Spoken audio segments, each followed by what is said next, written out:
That killed 4 and injured 9 in Winder last week is expected to be addressed during tomorrow night's presidential debate in Pennsylvania. Absolutely. So we're talking about, obviously, former President Donald Trump and Vice President Kamala Harris. They have very different views on gun rights, and soon millions of people will get a chance to see where they stand. 11 Alive's Doug Richards is in the newsroom with where the candidates are positioned with just 8 weeks left in the campaign.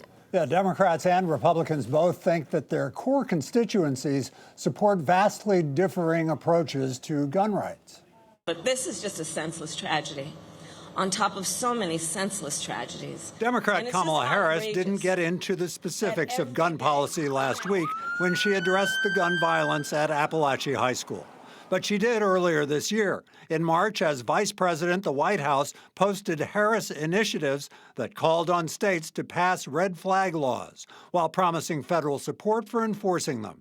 Red flag laws enable judges to restrict the gun rights of people they fear may be a danger to themselves or others. Georgia has no red flag law. I think here in Georgia, many voters would be shocked to know that it is totally not illegal to give your child an AR-15, and that it's perfectly legal to leave an AR-15 lying around your kids. I think most voters would think that's insane. In my second term, we will roll back every Biden attack on the Second Amendment. The attacks are fast and furious. Republican Donald Trump spoke to the National Rifle Association convention in May, when Joe Biden was still the Democratic candidate.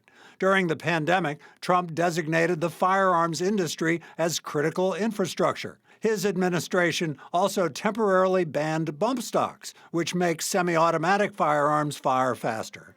But Trump had nothing but love for the NRA, and Georgia Republican Chairman Josh McCoon predicts guns won't be a dominant issue in the presidential debate. None of us think that a troubled 14-year-old should be able to carry a lethal weapon into a public school, right?